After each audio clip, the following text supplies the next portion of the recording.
Okay, Spider-Man 3. Yes. A lot of characters. A lot of What was char- the biggest challenge in kind of like distilling the theme for each character? The biggest challenge on Spider-Man 3 was definitely, I was called in because the original composer, Danny Elfman, had a falling out with Sam Raimi, the director. And I had worked with Sam on a couple of things already, including a film called The Gift. And then he produced the Grudge movies. I did those. So when it fell apart with Danny, he asked me to come on board.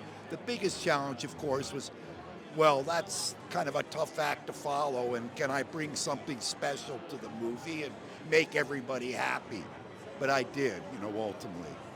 I did feel like the scene that hit me the most is when James Franco dies. Oh, yeah. Yeah, with Toby, because you had this big, great action scene and the great music, but now you're toning it down to capture the emotionality of a best friend dying, which everybody can relate to. What was the process of composing for that scene?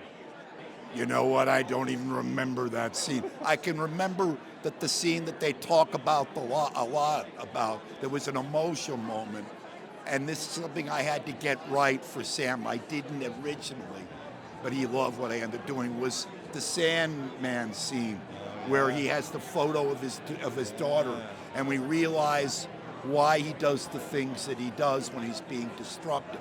It's a tragedy, and that's all great horror. Well, it's not a horror film; it's an adventure film with a horror element. Is that the fun part of doing these kind of the action movies or horror films with Sam Raimi, when you can find those emotional moments that the audience, the grounded moments?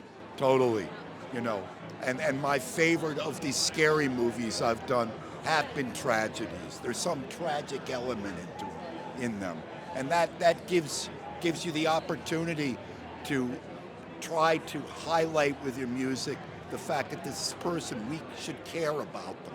In a lot of the slasher movies, it's like they come and go, but in a great horror movie like Frankenstein, like Wolfman, there's this element of tragedy.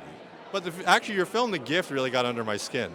What's that? The Gift got really under my skin, emotionally. Oh, that's good. Yeah, because, it's interesting you should mention that. Because when I sat down with Sam to write the score for that, he said, okay, this is a crazy, dark mystery, a murder mystery. Yeah.